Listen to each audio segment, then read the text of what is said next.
Kamudar Pratap Singh, you're joining us on NewsX as we gear up for the 2024 general elections. The seat-sharing negotiations between parties of the India bloc are in full swing, especially after the BJP has, of course, already announced its first list of candidates, 195 names, and the next list could be out very soon as well. We're hearing that this next CC of the BJP could take place on the 8th of March. One of those candidates from the BJP, in fact, is with us exclusively today. Anurag Sharma is the Member of Parliament from Jhansi, and he has been fielded from the same constituency again. His name was, of course, in that first list of the Bharatiya Janata Party. He is also an alumni of the Harvard Business School. Thank you for speaking with us today, Anurag Sharma ji. Thank you for joining us. And firstly, congratulations to you for being for faith being reposed in you once again by the party. Thank you so much, and grateful to the Prime Minister and the entire BJP leadership for reposing their faith in me. Yes. What was your first reaction, sir, when your name came in that list of 195, the first list of the BJP? It also has, of course, the names of Prime Minister Narendra Modi and Home Minister Amit Shah. The BJP, of course, being first of the bloc, the Congress and the opposition has still not finalized their seat sharing, and already the BJP has named 195 candidates, including yourself.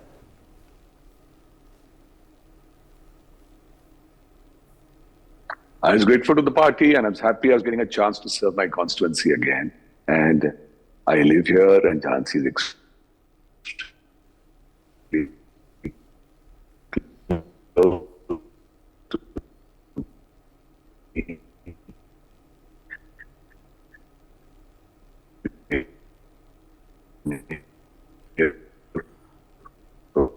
We are having a bit of technical issues with you there, it seems, Anurag ji. I think your voice is breaking a bit, but we will just try and... yes.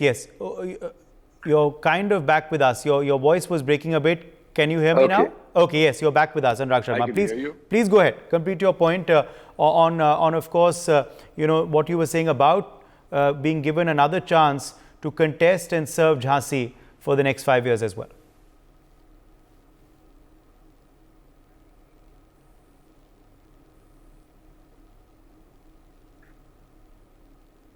Yes, and extremely in the grand scale. I'm very therefore, and it's been an amazing 5 years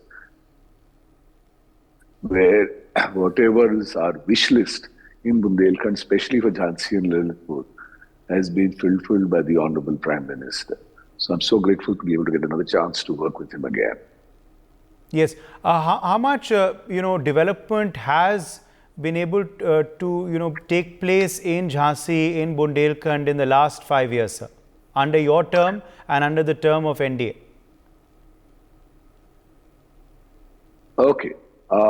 Under my term, we've had some extremely important developments happen here. We've got our first medical college in Lalitpur, which is one of the districts which I represent. I've also managed to get a Bundelkhand expressway, which is very close to my constituency. We've got not one, not two, but 3 industrial parks coming up here. I've got one which is the defense corridor, which the Honorable Prime Minister inaugurated.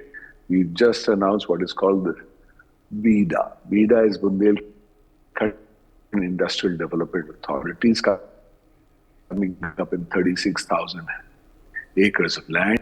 We've also inaugurated another 500-bed hospital in Jhansi. We are under the smart city, so we're building new stadiums, we build museums, we're building an innovation center for youngsters, we're building a smart hub here. So a lot of work. When you come to Jhansi, it's completely changed in the last 5 years. Okay. And, as far as, the Prime Minister's third term as well is concerned, this time we're hearing, of course, the slogan, Ab ki baar 400 par. But how confident are you that that rhetoric will turn to numbers as well? How confident are you that there will be a third term again for PM Narendra Modi and that the NDA will get close to that 400 target that you've set for yourselves? See, it's an ambitious target, but we all think we can achieve it because today the nation stands firmly behind the work the Prime Minister has done. and behind Mr. Modi, because the Prime Minister, with his vision and putting Bharat on the map, so to speak, has been extremely rewarding for all Indians, for all sections of society.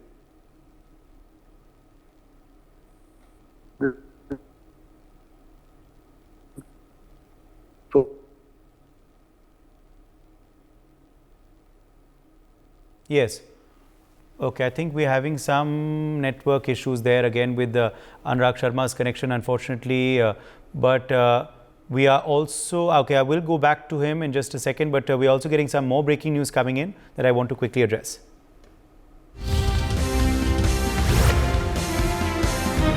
Sources are telling us that in Maharashtra, the Shiv Sena has demanded 20 seats, while the NCP has demanded 10 seats. Negotiations between the India bloc parties in Maharashtra are in full swing as we inch closer to the general election. So, negotiations and seat sharing talks in Maharashtra, of course, continue. Vrishali Kadam is joining us for more on this story. Vrishali, what is transpiring in Maharashtra?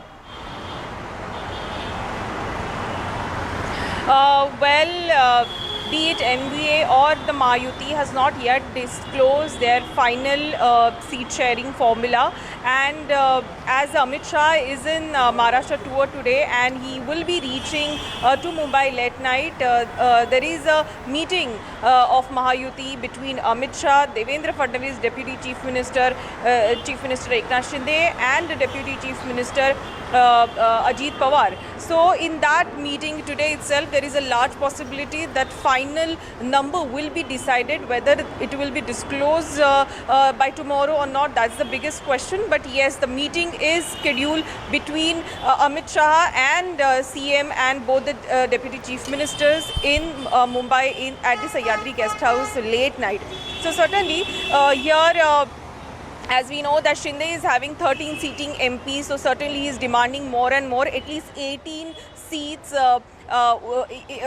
for Shiv Sena, where we know that Uddhav Thackeray's UBT is also contesting on almost 18 seats, although they have demanded from MVA 23 seats, but 18 seats where the UBT will be contesting, and rest of the seat the alliance partner will get from the UBT quota. So here Shinde is very firm that they should at least get 18 seats, but what we are learning is that Shinde will not be able to get 18. In fact, he has to accept the fact that BJP is not willing to give alliance partner more than 10 seats. So 10 for Shinde and 10 for Ajit Pawar. But here for Ajit Pawar, it's a win-win situation, because Ajit Pawar is currently having just one sitting MP, that is Sunil Tatkare from Raigad, and he will be getting almost 8 to 9 seats. This is what we are learning. So for him it's a gain, but for Shinde it's a big loss, because this is something that UBT will be, in the throughout their campaigning, they will be emphasizing that when they were having 13 sitting MLAs, they got a lesser number. So how to do, a harmonious talk between rest of the alliance partner, the responsibility has been given to Deputy Chief Minister Mr. Fadnavis, and he will be having, or he will be discussing at a first place to Shinde and Ajit Pawar. But we are learning that today is a crucial meeting which is taking place in Mumbai late night. Okay, so more breaking news meanwhile coming in. Vishali, stay with us. Ajit Pawar has also called for an NCP party meeting at the Mahila Vikas Mandal Auditorium in Mumbai. Praful Patel, Chhagan Bhujbal, State President Sunil Tatkare, Minister Anil Patil, Dhananjay Munde are all present for this meeting as well. NCP is preparing for the upcoming elections, and of course they are also going to be discussing their preparations and the seat allocation. So that NCP core team also in a huddle this evening, Vrishali. Well, as we know that, today the NCP has called for a meeting, and tomorrow also there will be a meeting. So 2 days marathon meeting has been called by the NCP Ajit Pawar fraction, Ajit Pawar group. But yes, here even though Ajit Pawar is having just one single sitting MP, he is eyeing on 16 seats. So today the manthan that took place within the party of Ajit Pawar, that they can do or perform well on the 16 different seats, but particularly in the western Maharashtra region where Ajit Pawar is having his stronghold. So certainly in front of Amit Shah today, when Ajit Pawar will be discussing, he will definitely show his strength by saying that they are eyeing on a 16 seat. But as we know that in a coalition government, BJP is not in a mood to give any alliance partner more than 10 seats because they are, as per their 8 surveys which the BJP has collected so far, they have received this information that the rest Stay of with the us, alliance Vishali. partner may Pankaj not Vora also perform with us, well. senior editor of the Sunday Guardian. Pankaj Vora, it seems that that's what I was just talking about with the BJP MP who was with us, Anurag Sharma, that BJP is already out with their 195 candidates. Meanwhile, opposition still trying to finalize the seat sharing. Maharashtra seat sharing still not finalized. Obviously, all parties trying to ensure that they get the maximum, which is why talks between the Maharashtra Vikas Aghadi, of course, continue and the players continue to be in a huddle. The BJP's blocks and has declared its first list, but declaring the list before the announcement of the elections or before the notification of the elections also has a downside to it. There are many people who were hopeful that they will be getting tickets in certain areas. The dissident activity also begins simultaneously. Yes, the perception is in favor of the BJP and everything is in favor of the BJP, but one cannot take it as a written gospel, cast in stone kind of a truth that this is going to give them any advantage. So far as negotiations in Maharashtra are concerned, it is also going to have its, again, pitfalls, because when Shiv Sena, Eknath Shinde faction and the NCP Ajit Pawar group, demand seats, this is going to be at the cost of many BJP hopefuls. And especially Ajit Pawar group, Ajit Pawar's group, all the 40 MLAs or around that, whoever are with him, defeated the BJP last time and got into the assembly. And now, they will be having BJP as its ally. So how many of the BJP leaders at the grassroots level will support them for the parliamentary elections is something which needs to be also watched very, very carefully. So these are, there are a lot of complexities. Elections have to be announced first. Okay. And, the candidates have to be announced. Let me bring back in Anurag Sharma of the BJP. We had lost him, of course, earlier. Anurag Sharma ji, what do you make of the opposition as well? Let's just talk, I would like your reaction to that, as I was telling you earlier, that they're still, finalizing their seat sharing right now. And obviously, you're off the block with your, candidates already, with a lot of your alliances already stitched up.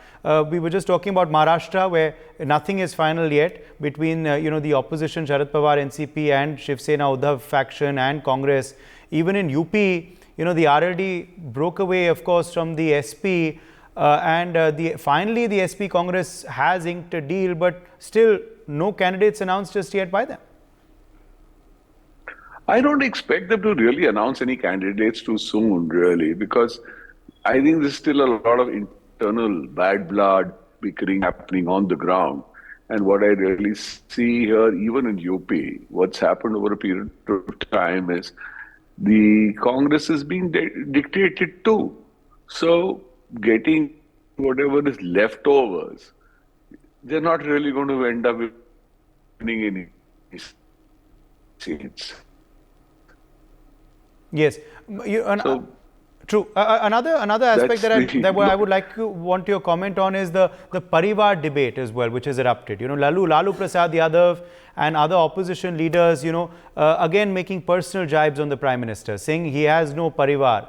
This is why he keeps talking about Parivarvad. It's reminding us of that Chaukidar Chor Hai, last time, which again was a personal insult of the PM by Rahul Gandhi, which rebounded on the Congress. That time you all, had put up the slogan, Main bhi Chaukidar on your social media handles. Now we are seeing Modi ka Parivar on all your social media handles as well. So your reaction to these personal jibes on the PM, which often don't work for the opposition? They can't really work because the Prime Minister treats this entire country as his family, and we all feel privileged to be a part of his family. 140 crore Indians feel privileged. And he's done so much for this nation. And he's done so much for this nation, and he looks and cares for everyone. And he hears what they say. So that's like a family. परिवार तो हम सभी हैं. And I am proud to be a part of his family. I think all Indians are proud to be a part of it. And he's proud to be a part of like an elder brother to the rest of us. So this Congress, I don't know, why do they get personal? They need to have a vision, and I don't see the Congress bringing forth a vision of what they want to do with this nation. They are only harping on how to save their own families. Elections and democracies are not about families. Elections and democracy is about taking the nation forward. And I don't see that happening with these dynasty parties. Okay, my final question before we let you go, have you already got a vision for Jhansi for the next 5 years as well? If you do win the election, are there some ambitious plans that you have for the next 5 years as well? And also, how is the double engine, helped you as well? Because I missed your question. I said, have you already got a vision for Jhansi for the next 5 years if you do win again in the election? Yes. Have you already got some plans? And how much is the double engine? The double engine, which is often talked about by your party, how much has the double engine helped you? Because in UP too, there is Yogi Adityanath, who's a BJP CM. It's been a tremendous help. It's been a tremendous help because we've just got what is called the Bundelkhand Industrial Development Authority. It's based exactly like Noida. So I see Jhansi really taking off now, and we are hoping to not start one but two airports in my constituency, one in Lalitpur and one in Jhansi. So hopefully our airports will start. Tourism will happen in Bundelkhand in a big way. We are promoting our culture, our Bundelkhand heritage, our forts, our lakes, our dams. Is at the cusp of a takeoff right now. And Jhansi by itself, being a smart city, has progressed tremendously. So economically, we should be able to stop all immigration which happens from Jhansi. So we will be, and because we're based in the heart of India, so I think economically we will do extremely well. So I'm hoping to bring the Bida, the defense corridor, and the Baldrak Park in the next 5 years, have it started and have it settled well, have the airports come in, have the new railway stations come in, because we are a huge junction like. Yes. Okay, I think we've lost you there as well once again. Okay, all the best to you for the upcoming elections. Anurag Sharma, good luck to you, as of course your campaign will now begin after you have been named as the candidate once again for that seat by the BJP. We're getting more breaking news meanwhile coming in. Congress and TMC's alliance in West Bengal is still unclear as well. According to sources, the Congress is demanded to contest from 7 seats, namely Burhanpur, Murshidabad, Jangipura, Malda North and Malda South, Darjeeling, Purulia, Bashirhat and Raiganj. Mamata Banerjee, however, sources say is very unhappy with Adhir Ranjan's comments. Kanika Katiyar is joining us for more details on this story. Kanika, what is the future of the alliance in West Bengal? Is it close to being completed or is it looking like a distant possibility? देखिए, बिल्कुल India alliance की बात करें तो India alliance में TMC की ओर से जो ममता बनर्जी हैं वो लगातार ये दावा करती हैं कि वो इंडिया अलायंस का अभी भी पार्ट हैं, लेकिन गठबंधन की जहां बात आती है वहां ये देखने को मिलता है कि अभी तक टीएमसी और कांग्रेस के बीच में सीट शेयरिंग का जो फॉर्मूला है वो तय नहीं किया गया। लेकिन हमारे टॉप सोर्सेज के अनुसार ये जानकारी मिल रही है कि कांग्रेस ने अपनी जो सीट शेयरिंग कमेटी है वहां पे 7 सीटों का जो है प्रस्ताव रखा है, जिसमें राहुल गांधी, मल्लिकार्जुन खड़गे ने खुद स्थानीय नेताओं से बात करने के बाद ये फैसला किया है कि टीएमसी के साथ कांग्रेस पार्टी 7 सीटें मांगेगी। हालांकि टीएमसी जो है इस बात को लगातार उठाती आई है कि जिस तरह से अधीर रंजन चौधरी लगातार टीएमसी को लेकर बयान दे रहे हैं उससे ममता बनर्जी खुश नहीं है। कांग्रेस के सूत्र इस बात का दावा करते हैं कि जिस तरह से अधीर रंजन चौधरी बार बार ममता बनर्जी और टीएमसी को टारगेट करते आए हैं, चाहे वो बयानों को लेकर हो, चाहे वो घटनाओं को लेकर हो या इंडिया अलायंस की बात को लेकर हो, उससे ममता बनर्जी कहीं ना कहीं खुश नहीं है। लेकिन अभी भी टीएमसी जो है वो इंडिया गठबंधन का पार्ट तो है, लेकिन अभी तक सीट शेयरिंग का समझौता जो है वो टीएमसी और कांग्रेस के बीच में तय नहीं किया गया है। कांग्रेस डिमांड कर रही है 7 सीटों की टीएमसी से, और हालांकि ये भी कहा जा रहा है कि पहले बाकी राज्यों में, चाहे वो महाराष्ट्र की बात हो, पटना की बात हो या जम्मू कश्मीर की बात हो या अन्य राज्यों की बात हो, पहले वहां पर सीट शेयरिंग का फॉर्मूला तय कर लिया जाएगा। उसके बाद अंतिम में जो है कांग्रेस टीएमसी से बात करेगी और तय करेगी कि आखिरकार गठबंधन करना है या नहीं करना है। ममता बनर्जी जो है वो लगातार सीट शेयरिंग को लेकर जो है अनहैप्पी है, क्योंकि अधीर रंजन चौधरी लगातार ऐसे स्टेटमेंट दे रहे हैं और खासतौर पर ममता बनर्जी को अटैक करके जो है अटैक बार बार कर रहे हैं। तो कहीं ना कहीं कांग्रेस जो है वो चाहती है कि ममता बनर्जी जो है सीट शेयरिंग करें, लेकिन कनिका बने रहिए आप हमारे संग, कनिका बने रहिए आप हमारे संग। Adhir Ranjan's statements are not helping, sources are telling us, Pankaj Vora. Mamata Banerjee is getting unhappy with that. And now with Congress demanding 7 seats, do you believe that alliance will be inked for West Bengal, or will the parties go it alone? I think the parties will go it alone because it suits Mamta if the parties go it alone. If, there's an alliance, the anti-Mamta vote, the anti-Trinamool vote will all go to the BJP. But if all the 3 partners in the alliance, the Congress and the left and Trinamool contest separately, then, the Congress and the left will be eating into votes which are anti-Mamta. That means they will be eating into BJP's votes.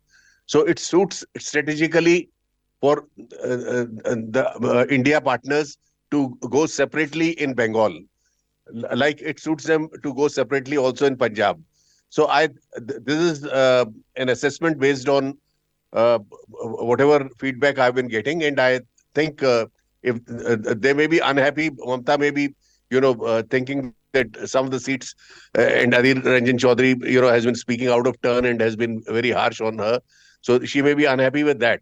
But in the long run, it is in her favor that this contest separately, because whatever seats the Congress and the left win are the seats which the BJP would have otherwise won. Okay. We're getting more breaking news coming in. Stay with us.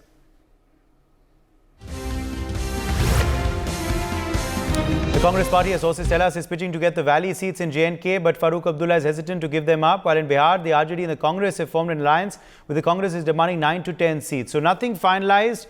Kanika, in Bihar or J&K as well. Farooq Abdullah reportedly wants NC to contest all the seats of Kashmir, but Congress wants at least 1 seat. Meanwhile, in Bihar too, Congress demanding 9 to 10 seats with the RJD oblige. देखिए उदय, बिल्कुल अगर India गठबंधन की बात करें तो बिहार में RJD और अब कांग्रेस का गठबंधन है, क्योंकि नीतीश कुमार ऑलरेडी जो है गठबंधन से बाहर जा चुके हैं और एनडीए के साथ हाथ मिला चुके हैं। अगर हम पिछली बार की बात करें तो 10 सीटों पे जो है समझौता हुआ था आरजेडी और कांग्रेस का, सेम वही सीटें जो है वो कांग्रेस पार्टी की ओर से बिहार में मांगी जा रही हैं। हालांकि कांग्रेस के जो सोर्सेस हैं वो इस बात की जानकारी दे रहे हैं कि रैली के बाद जो है जो पुनिया में रैली हुई थी, पटना में जो गांधी मैदान में माफ कीजिएगा रैली हुई थी, उसके बाद जो है अलायंस की बात की शुरुआत हुई है। लेकिन बिहार में कहीं ना कहीं कांग्रेस पार्टी और आरजेडी के लिए मुश्किल नहीं है गठबंधन करना, क्योंकि अब मजबूरी भी है और कहीं ना कहीं पहले भी गठबंधन हो चुका है। तो बिहार में तस्वीर बहुत क्लियर है। कांग्रेस पार्टी वहां पे 9 से 10 सीटों की डिमांड कर रही है और आरजेडी जो है अभी तक इस पूरे फैसले को लेकर क्लियर नहीं हो पाई है। लेकिन कहा जा रहा है कि मोस्ट प्रोबेबली 1 हफ्ते के अंदर अंदर बिहार में गठबंधन को लेकर भी सीट शेयरिंग का जो फॉर्मूला है वो तय कर लिया जाएगा। लेकिन वही जम्मू कश्मीर की बात करें तो वैली सीट को लेकर जो है अभी गठबंधन में पेच फंसा हुआ है। कश्मीर में अगर बात करें तो 7 सीटें आती हैं, जिसमें लद्दाख की सीट भी इंक्लूड है। कांग्रेस पार्टी लद्दाख में खुद इंडिविजुअल कंटेस्ट करेगी, लेकिन वैली में कांग्रेस पार्टी चाहती है कि फारूक अब्दुल्ला जो है उनको एक वैली की सीट जो है वो कांग्रेस को दे, और वैली की सीट को लेकर ही कहीं ना कहीं जो है इंडिया गठबंधन में फारूक अब्दुल्ला, महबूबा मुफ्ती और कांग्रेस के बीच में जो है गठबंधन तय नहीं हो पा रहा है। लेकिन कहा जा रहा है कि महबूबा मुफ्ती ने कांग्रेस के टॉप आला कमान यानी कि मल्लिकार्जुन खड़गे से बातचीत की है गठबंधन को लेकर। बहुत जल्दी जो है कांग्रेस पार्टी जम्मू कश्मीर कश्मीर में भी जो है सीट शेयरिंग का फॉर्मूला तय कर लेगी। लेकिन देखना ये होगा कि अब महागठबंधन में आम आदमी पार्टी और समाजवादी पार्टी शामिल हो चुकी है, लेकिन वहीं डीएमके की बात आती है, लेफ्ट पार्टीज की बात आती है, या फिर जम्मू कश्मीर में अलायंस की बात आती है, महाराष्ट्र के अलायंस की बात आती है, या बिहार के अलायंस की बात आती है, तो उसमें किस नंबर पे जो है अलायंस सेट हो पाता है? क्योंकि कहीं ना कहीं अपने आप में तमाम जो क्षेत्रीय पार्टी हैं वो चाहती है कि कांग्रेस बैकफुट पे रहे और वो फ्रंट फुट पे रहे। talk about from Maharashtra to to of course West Bengal to now also Bihar and Jammu Kashmir, nothing finalized just yet. J&K, Farooq Abdullah wants the NC to contest all the seats in Kashmir. Congress hopeful of one at least. They're making a big demand from the RJD in Bihar too. Will the RJD oblige is the big question, Pankaj.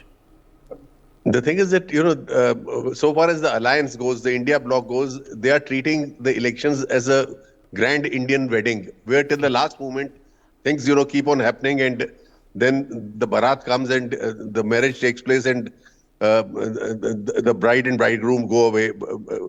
So basically, there may be teething problems. There are a lot of teething problems, but the Congress has this big limitation that it does not have an organizational structure in most places. So wherever it is demanding seats, I think they are excessive. In Bihar, the thing is that its candidates will be largely dependent on Lalu Yadav and his party to get them elected. There are very few seats in Bihar, for instance, where the Congress on its own can, claim that it can win. And therefore, it has to be realistic. In Maharashtra, Congress is on the, has a great advantage there. Though some of its top leaders have migrated to other parties, but the Congress has traditionally had a base in most places in Maharashtra, and if they can put the organization together, they will have, they will be very much in the fight.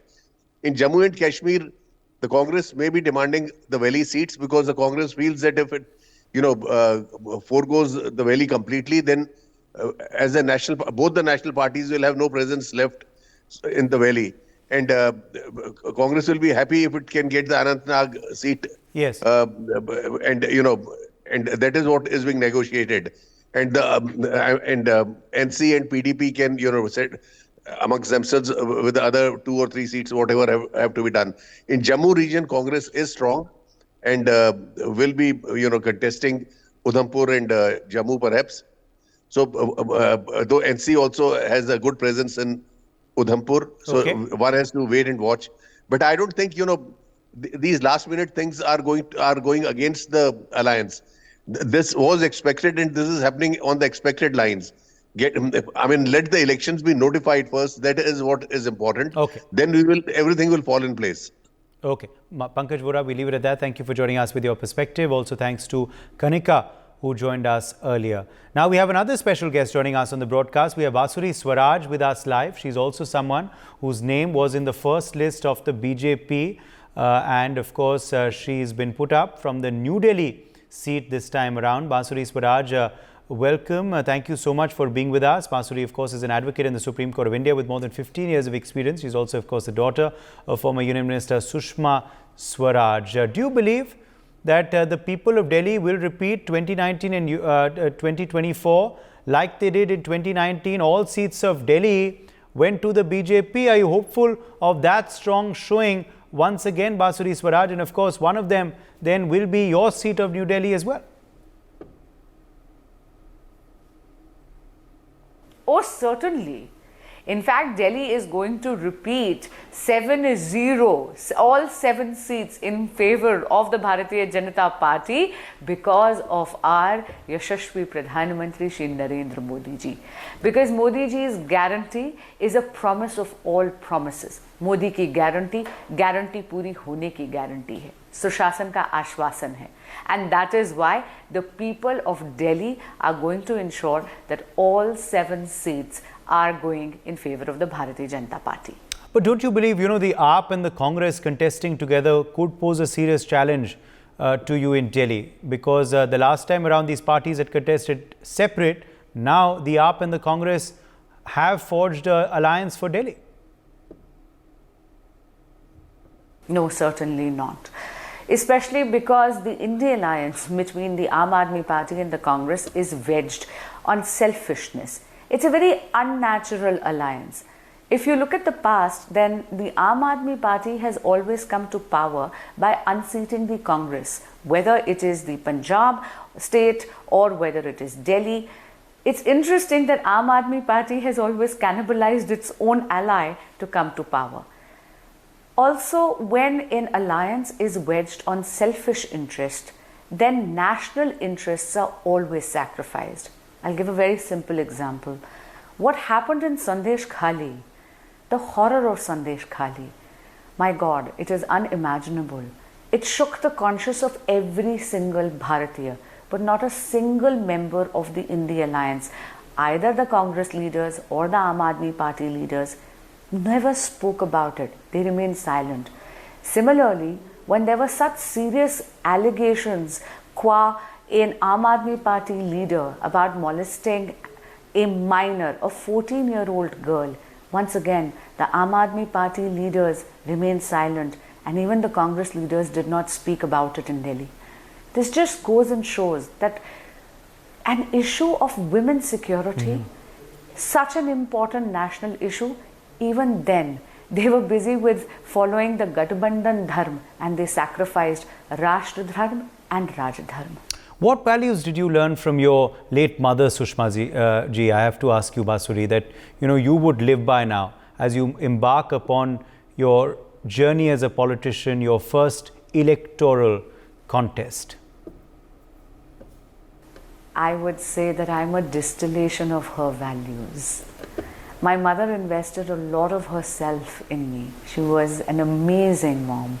And I know that wherever she is going to be blessing me.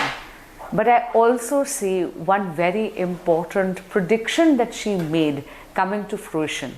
She had always predicted, in fact, on the day when Lord Krishna stole her from me in August 2019, Ma was elated that particular evening because of abrogation of Article 370. We were sitting at a dinner table, whether it is construction of a Bhavya Ram temple, whether it is abrogation of Article 370, whether it is bringing the Nari Shakti Vandan Adhiniyam, by which Modi ji has brought 33% reservation in favor of women.